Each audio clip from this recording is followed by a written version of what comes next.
Hello, YouTube. Steven's wife taking over.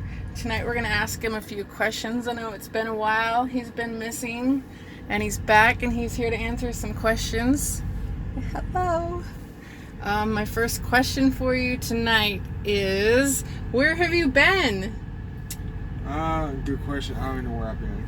No, for some who may follow me on Facebook, some who don't, I no longer drive for Prime.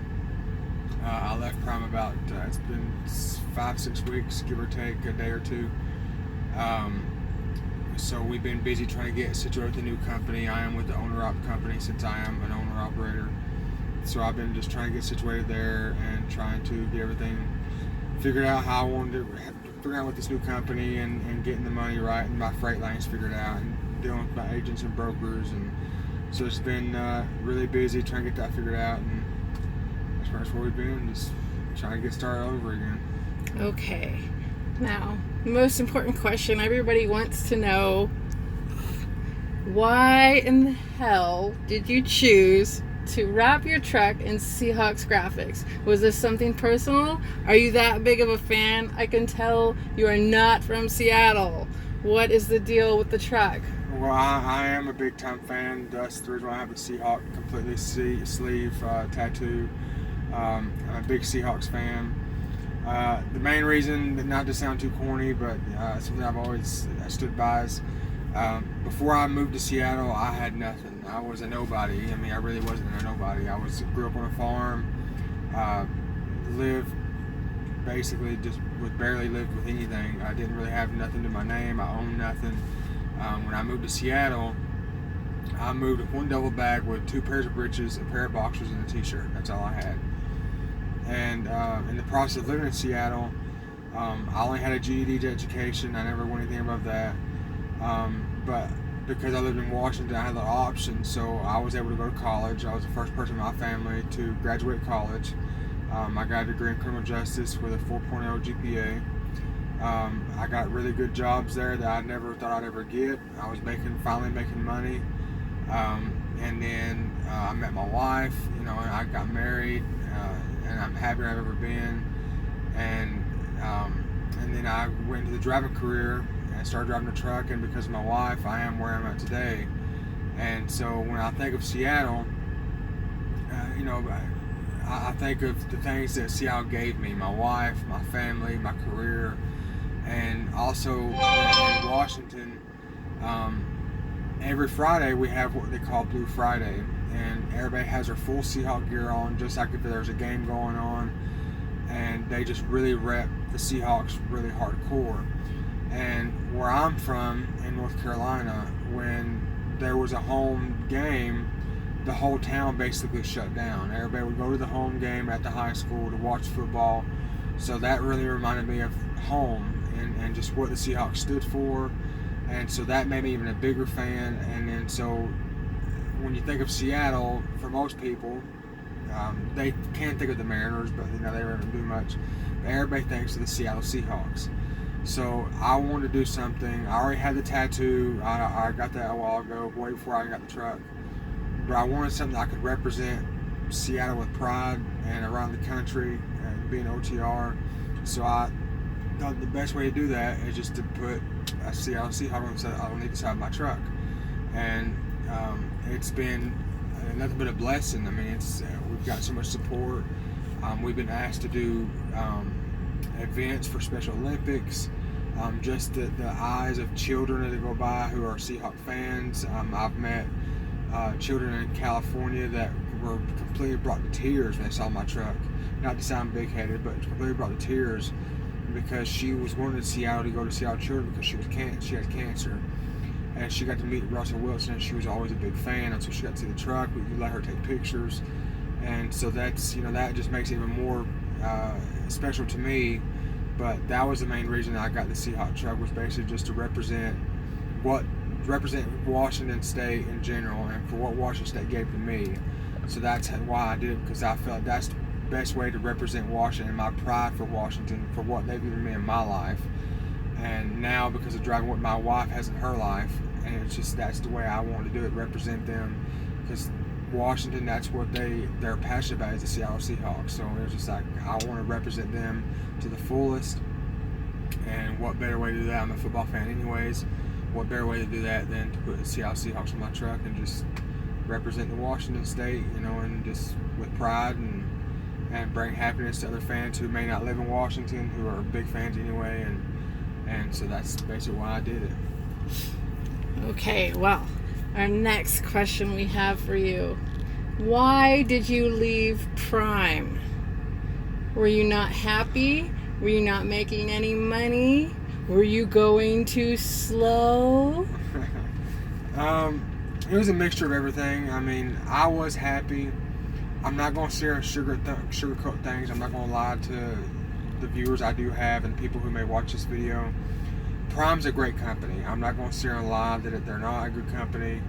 They were really good to me. They got me where I am today. I was able to buy this truck because of Prime.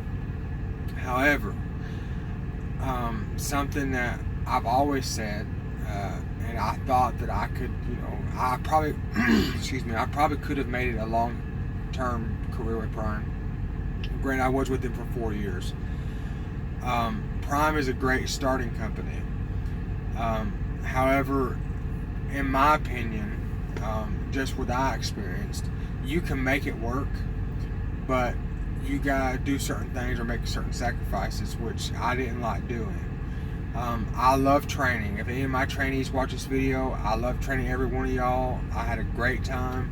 I love teaching people new things. However, Prime is one of those companies where I was treated great when I told them I was going to train. I was making great money.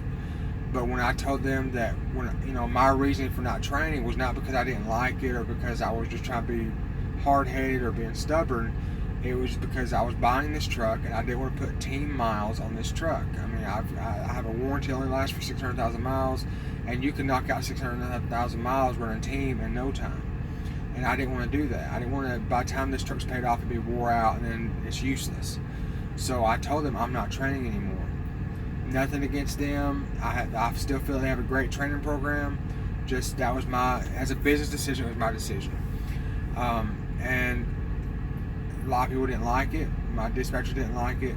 Sales didn't like it. And I'm not gonna lie, they did starve me. I'm not gonna beat around the bush about it. They starved me pretty bad. All the money that I had saved up to use for any maintenance or breakdowns for this truck is completely gone. I had to use that to live off of because of how Prime was running me ragged. I was making my truck payment, but that was basically all I was doing. I wasn't making no more, no less. And it just got to a point where I realized that they weren't going to change. They wanted me to run team, and they wanted me to train, and they were going to back down until I did or until I left. So I just made the decision that, for the best of my business and my life and my wife and my kids, that, it was time for me to make a move and grow my wings and go beyond what Prime could give me. Once you're a lease operator at Prime, that's your peak. You're not going to go any higher than that. The only higher you'll go to that is Ace Lease, which is lease purchase, which is what I was. But once you get lease purchase, that's it. You're not going any higher. When you pay your truck off, yeah, you'll make a little bit more money, but you're not going to go any higher than that. Lease purchase is it. And I wanted to grow. I wanted to grow as a business, as a person, and it was just time for me to move on. I will still recommend Prime to people. I mean, it's a great company to get started with to learn your experience. I mean, some people made it work, some people didn't. It just didn't work for me. And what they wanted me to do, I wasn't willing to do. It just wasn't right. It was a very smart business decision. So I made a decision to go somewhere else and do what was best for me and my company and my personal life. Okay, well, speaking of that, where did you go and how did you find your way there and how do you like it there? Sorry. And why is the dog barking? Hush. Sorry. I went to a company called Great Wide. They're based out of Pennsylvania. I've been here now for 6 weeks, I believe. Like I said, give or take a few days, maybe a week. I went there mainly it kind of fell in my lap. My buddy that drove here, he had been doing really good for himself. I reached out to him and asked him, like, hey, how's things doing over there? Just kind of went back and forth. He hooked me up with a couple agents that he knew. I spoke to them. We really hit it off, me and the agents and the brokers. And it was kind of a leap of faith. It was kind of, are you just telling me these things because that's what you want me to hear, or this how really it is? But it was like at that point, I just like, you know what? Why not? Let's give it a shot. If it don't work out, we'll always come back to Prime. And So how do they work over there so compared to Prime? So over here, I do have a load board. I can pick my own freight. However, I do have an agent that I deal with, or some people call her a coordinator, but she's my agent. And she'll call me and say, hey, I'm seeing where you're delivering. This is the loads I see. This is the highest paying load. What do you think? Or do you want to find your own load? Whatever the case may be. And we'll just go over the load, the weight, the dimensions, the pay, where it's going, when it delivers. And then I make the final say if I want that load or not. And then I can negotiate price on that load. If I feel like the load needs to pay more, I'm interested in it, but I think it needs more money for me to move it, I can negotiate the rate with the broker. It's basically, I'm in control of how much money I make. I mean, with Prime, there's no load board. You don't get to see the loads. You have to go by what sales says or dispatch says, so you have to trust their word. There's a lot of trust that you have to give at Prime. It's really hard to trust people at times because they'll tell you one thing and you'll find out later that it was completely false, or whatever the case may be. I had a really good dispatcher. Kind of things went south when I wanted to leave, but while I was working for him, he was great. I had no trust issues with him. I knew what he said was the word. I knew he wasn't lying to me. But it's one of those things that you have to have a lot of trust and hope and believe that they are doing you the best you can.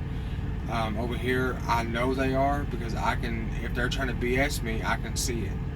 I can see the loads, and my agent gets 8%. I get 75%. And so my agent gets a portion of that, and so the more money I make, the more money she makes. So it's like a commission. So for her to get, she wants to make good money also, she has to make sure I make good money. So the higher paying load I get, the more pay she gets. So there's a really help me help you kind of deal. With Prime, the dispatchers are paid by the hour. They get a small commission, but they're paid by the hour. But at the same time, because the dispatchers have so many trucks on their board, it doesn't hurt them as much if they give every driver a crappy paying load because they've got so many trucks. They make up for it. So it's one of those things. It's just you gotta have a good reputation at Prime. You gotta have really good working relationship with your dispatcher. And it was always one of those things that if you made them mad, you didn't know how it was going to turn out. You didn't know if that was the end of it, no more money, I'm going to be running the dirt. And that was just something, it never happened to me, but it happened to me when I was reefer, and it just wasn't my thing. That's why I went flatbed. But while I was there, I did great. Just towards the end, when I wanted to make a certain decision that they didn't appreciate, that's kind of when things went downhill. But that's basically the difference between Great White and Prime. I have more control. I actually have control of the money I want, the money I make. I have full control of that. I say what I want and how I want it, and that's what happens. Point blank period, no questions asked. There's no trying to get me to take a load or begging. No, I take what I take, and that's it. Okay. Well, let me ask you, what's the differences as far as your trailer goes? Are you pulling their trailer? What are you doing for your trailer? And what's the differences that you're seeing in your freight and your loads? So, with Great Wide, I don't pull their trailer. I have my own trailer. I don't own the trailer. I'm leasing a trailer with a company that they have connections with. I am buying a trailer. It should be here. I should be getting it like mid-August. 1st of August, mid-August, maybe in August. So I stick with one trailer. There's no dropping hooks. What was your other question? I'm sorry. What do you see in the difference in freight? Okay, the difference. Okay, so Are you still pulling like the same kind of things, or are you pulling different things? I'm pulling a lot of different. I mean, I have pulled some things. I did pull at Prime, like lumber. Pays a lot more. But I've hauled a lot of different things. Like currently, maybe this next video after this one, I'm pulling train engines that go underneath the locomotive. I've done those a couple of times. I've done some equipment, military freight. I didn't get to do a video of the military freight just for government issue reasons. I didn't want to do a video. I was told not to do a video of the Humvees, so I was hauling Humvees, but I wasn't allowed to talk about them, do a video of them, or any pictures of them. So I didn't even try to do that. But I've hauled a lot of different things that I never thought I'd ever haul when I was with Prime, or I ever thought about hauling when I was with Prime. I do a lot more equipment over here than Prime did. Prime has step decks. I pull step deck here. I'm buying a step deck. But Prime has step decks, but they don't use them for step deck freight, quote unquote. It was basically you haul flatbed freight with a step deck. Excuse me, but over here there's I see a lot of different things I never would have hauled over there. A lot more fun loads. I'm really looking forward to making videos of those loads because I'm hauling a lot more fun things and not boring, same lumber or pipe. I have hauled a couple of lumber loads, but I'm going to a lot different unique places than I ever did at Prime. I'm treated a lot different than I was at Prime. It's just all around just a whole different world compared to being at Prime than over here. So it's a big change. It's a big change. It's really fun. It's really exciting. It's bringing the excitement back into trucking again. I mean, I always had fun, but now it's almost like I started fresh again because I'm seeing freight that I never saw before. So it's really bringing the excitement back into it, and it's just making it a lot more fun again. Okay, anything else you want to share? No, I think that's about it. I hope that some of y'all understand why I left Prime. I'm not bashing Prime at all. I'm being dead honest with y'all. This is how I was treated. This is the reason I left. I'm not making any of this up. Anybody can reach out to anybody that knew me personally, knew what was going on. And it's like I said, I'll still, if anybody has questions about Prime, feel free to reach out. I still recommend Prime to anybody. I highly suggest to go to Prime to get your license, or if you want to drive for somebody, Prime's a great company to drive for. And as far as your new company, are you willing to share information, or would you prefer people just not follow your example? How do you feel about that? I don't mind sharing what company I'm with and what I'm doing. I don't mind people reaching out, asking if I want to come to Great Wide. But I don't want someone to come over here just because I left and I did it. Don't follow me. Follow what works best for you. What Great Wide works great for me, but that doesn't mean it's going to work great for you. It's just the way it is. I mean, I did a leap of faith because I was just, I wouldn't say I was desperate, but I was just ready. I wanted to try something different. But don't make a decision just because I did or whatever, or someone else did. Make the right decision for you, what works best for you. Just make sure it works right, and not just do it because everybody else is doing it. Because that's what you have at Prime all the time. You'd see guys leave, and because that guy left and he was popular, everybody knew him, everybody would follow that person. And then when they got to that company, they realized, okay, it works good for this dude, but it doesn't work great for me. Now I have to come back with my tail between my legs to come back to Prime. And now you've got that reputation of being someone who leaves a company. And it's not, you don't want to be a company hopper. You just don't want to do that. So do your research. If Great Wide works great for you, fine. I hope it works great for you. But make the decision that works best for you, your company, your family, yourself, everything. Don't just do it because the next guy did it. Just do what's best for you. So I mean, if you want information about Great Wide, feel free to reach out. But like I tell you, I don't want someone to come over here and then it don't work out the way you said and you try to put it back on me. I'm just telling you now, it works great for me. I'm happy here, but that doesn't mean it's gonna work great for you. Just do what's best for you. Stay happy. Do your research. Always, talk with your spouse or your significant other. What's best for your family, and just do what makes you happy and makes your family happy. What's the best for your future, for your family, and everything else. And I just hope that, you know, this information helps. Like I said, feel free to reach out. Everybody, you know, you can find me on Facebook, you can find me on Instagram, you can find me on, of course, YouTube. I do have a Snapchat. If you follow me on Facebook, reach out. I'll give you my Snapchat if you want it. And just let me know if you have any questions, and don't hesitate to ask. Alright, thanks for watching. Go ahead and hit that like button if you liked our video. And as always, if you have any questions, feel free to ask. He's always ready to help. Always Thanks ready. for watching.